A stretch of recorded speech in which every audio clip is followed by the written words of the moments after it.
So hello everyone and welcome back to the Deercast. Today we are going to be bringing you a review of this, the Swarovski TX Encounter, which is their third take on the thermal imager. Now, before we get too much into the product itself, we probably ought to tell you that this isn't going to replace, or hasn't been designed to replace, your standard thermal handheld, because this is really designed to straddle two purposes, and I think has been designed to suit quite a specific market. So the market I think this has really been designed for is those that already have Swarovski rifle scopes and don't want to necessarily replace those with, let's say, a day-night unit, or if they are going to be doing some day stalking and they want to go out and shoot foxes or boar at night, they don't want to have a set of quick release mounts and change out their normal Swarovski rifle scope for a night vision unit or a thermal unit or whatever that might be. And so therefore this straddles that sort of market in terms of it allows you to keep your Swarovski rifle scope and attach this onto your Swarovski rifle scope to turn it into a thermal imaging rifle scope, or you can use it as a standard handheld item. So I think that's the market really it has been designed for, and I'd ask you to bear that in mind as we go through this video, because comparing this to a standard Pulsar handheld unit is not really a fair comparison to make. So this is Swarovski's third thermal imager. They first had the TM35, then the TM35 Plus, and then now this one, the TX Encounter. And it's probably quite helpful if I go through perhaps some of the complaints I had about the TM35 Plus, and therefore why this is different and where this has improved. So my first gripe with the TM35 Plus was it was very Apple in the way it was designed, in that it was a sealed unit, you couldn't change any of the settings, and it was what it was. Sort of out the box, that's what you got, which in some ways made it beautifully simple to operate and use and was great, but in other ways it was a little bit of a pain. So the first one was that you couldn't adjust the focus on that unit. It had an automatic focus system on it. Now, the TX Encounter has overcome that by having here on the side a manual adjustment focus wheel, which makes a massive difference in terms of getting better image clarity. What I would say, and admittedly this is me being very, very picky, is that as a deer stalker, having an additional focus wheel on the side that you essentially need two hands to operate isn't brilliant. If I couldn't tell you how I would design it differently, but something with a button on the top like that so that you could operate it one-handed would be much better. As I said, that's me being very picky, and to give you a sort of insight as to why I feel like that's an issue, is that when I'm out stalking, I've normally got quad sticks in my left hand, thermal in my right hand. Now, if you're scanning a tree line and you see something and you want to adjust the focus, you then need to find something to either put your quad sticks down against, or you prop them against yourself and then start fiddling with the side focus wheel. Even if you were left-handed, you would struggle to hold it and adjust that side focus wheel at the same time. Admittedly, it's a massive improvement, and to be honest, I think the way that has been designed really is because this is primarily, whilst it's designed to be a handheld thermal, I think its main design sort of criteria was as a clip-on rifle scope, and when that is attached to a rifle scope, actually adjusting the focus with a second hand isn't an issue at all. Now, the two other issues I had with the TM35 Plus was that I'm quite used to, on my Pulsar unit, being able to take photos and videos with my handheld thermal, and on the TM35 Plus you couldn't. That has been overcome on the TX Encounter.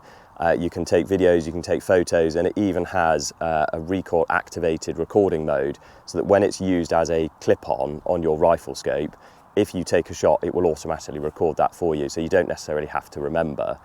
The other massive advantage of it is that, let's say you're out in pairs stalking one evening, and you're scanning, or one person's got it attached to the rifle scope, someone else can view that on their phone through the Swarovski Outdoor app and see exactly what the shooter, as it were, is looking at, which is really pretty cool. So if you're up in a blind, let's say while boar shooting, one of you's got the rifle, the other one can see exactly what the other one's looking at, which is quite a cool function. Magnification was another thing that was slightly limited on the TM35 Plus. You had 1x optical magnification and then 2x digital.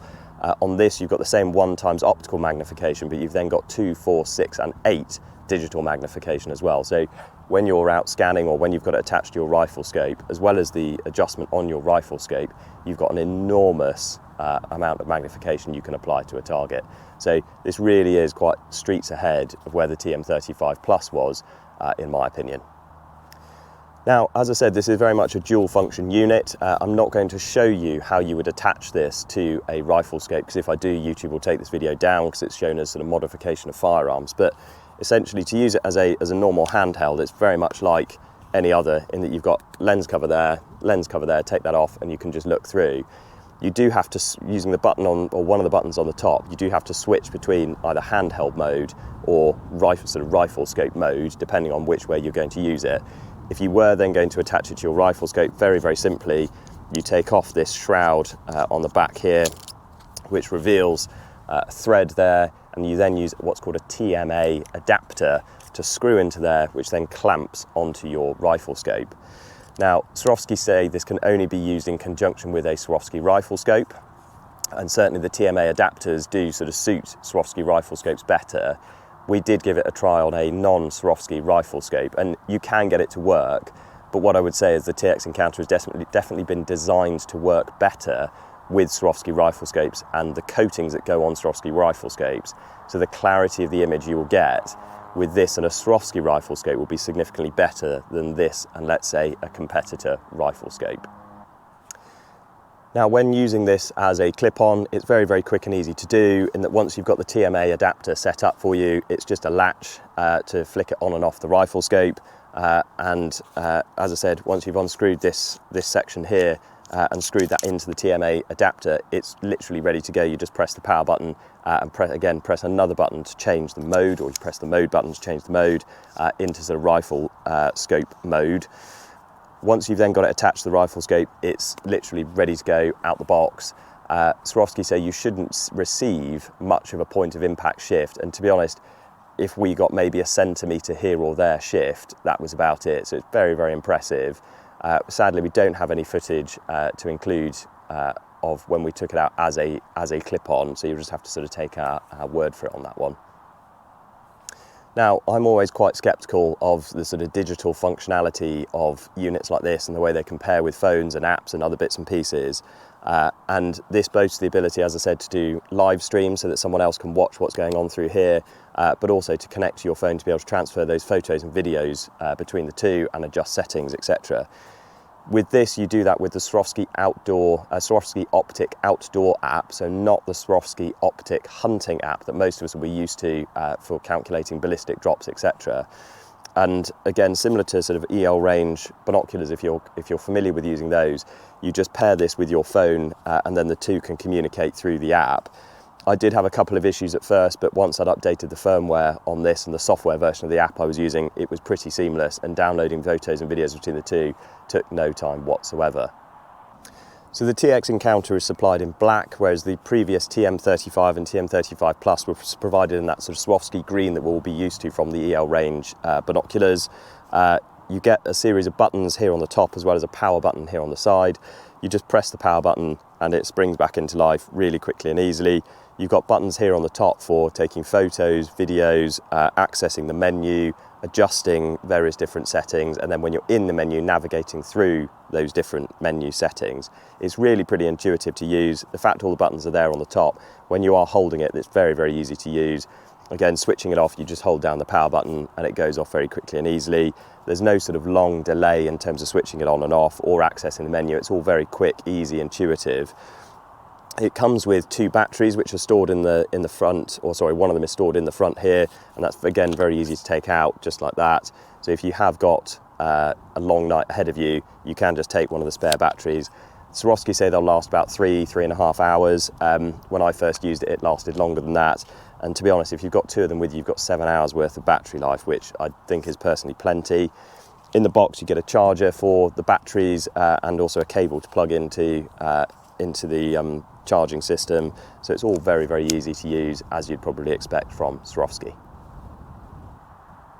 Now, I'm not going to go through all of the technical specs of this and again how it differs to the TM35. Instead, we'll probably put some of those up on the screen for you to look at, or even a link in the description below, because I think otherwise, to be honest, we'll just bore you to tears. But what I thought probably actually be helpful is just to sort of talk through just kind of general thoughts and feelings on this unit instead, because to me, thermals, unless you're a real tech geek, they're pretty much of a muchness in terms of if you compare the sensor in them, the field of view, etc., from one to the other. They're very much, as I said, much of a muchness. And this, the TX Encounter, to me, is no different in terms of shape, size, weight, or anything to most of the other thermals that are out there on the market. It's not excessively heavy, it's not excessively big. Equally, it's not incredibly light and it's not incredibly small. It's very sort of average in that sense. Not that that's a criticism. These retail for £3,900, which is quite expensive.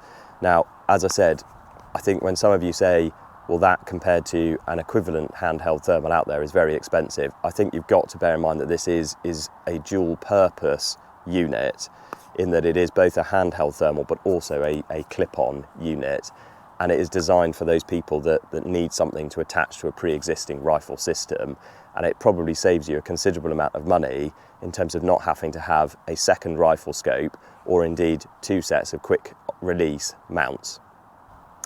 So the bit you're probably all interested in is what we thought in terms of quality. And if I talk about the unit itself to start with, as you would expect from something from Swarovski, it is incredibly high quality. It comes in the usual sort of Swarovski packaging with all the bits and pieces and accessories you could possibly think of. The unit itself is incredibly well built, very well made, comes with a very robust warranty system, and much like any of their other products, so their rifle scopes and binoculars, you can't really fault the build quality of this unit. In terms of the software quality, all of that, as I said, works pretty well. We had one slight issue when we were pairing this between a phone, but we quickly overcame that by updating all of the different software and firmwares, and then we were away. When you have this as a thermal unit, what I would say is I think this has been designed to be more of a nighttime than a dawn or dusk thermal imaging unit. Part of the reason I say that is the sort of strap line this is sold with is Own the Night. And I think it really has been designed for those nighttime boar shooting hunts. And when we had it out as a thermal handheld, but also as a clip-on, the quality of the image you get is significantly better at night time than it is at dawn or dusk. So when you're focusing this in on an animal, and again, we've got footage we can include of this, the quality of imagery you get at pure nighttime is really, really impressive, whereas the quality of the footage that you get at dawn or dusk is okay, is sort of average, I would say, but it's when it's at nighttime that this really, really comes into its own. So, overall thoughts and conclusions: would I buy one of these? I probably would, and the reason I say that is because this, I think, has been designed for those purists that do want to keep or retain their Swarovski rifle scopes on their rifles to go out and shoot roebuck with, or to do dawn and dusk hunts with, and they don't want a digital scope, or they don't want a quick release set of mounts and 2 different rifle scopes to swap between. I think this has really been designed for those that want to retain their Swarovski rifle scopes, and for those occasions when they want to go out and shoot something at night, whether that be a wild boar or not, they want to be able to attach something onto their existing setup and suddenly be able to transform that into a full kitted out nighttime or thermal solution. And I think this very neatly solves that issue. As a standalone handheld, I think it's probably quite expensive, and for what it is, possibly not the most cost-effective solution on the market. But I think because of that other functionality in terms of the clip-on, that's where it really adds its value. So I think if you were looking to just buy a thermal imager that you weren't necessarily going to attach to your rifle scope, this probably isn't the unit for you. But if you do want something that can straddle those 2 camps, it means you've only got 1 piece of kit and equipment rather than having 2, as in a thermal rifle scope and a thermal handheld, then this could be exactly what you're looking for. So thank you very much for joining us, guys. Please remember to comment, like and subscribe, and we'll see you on the next one.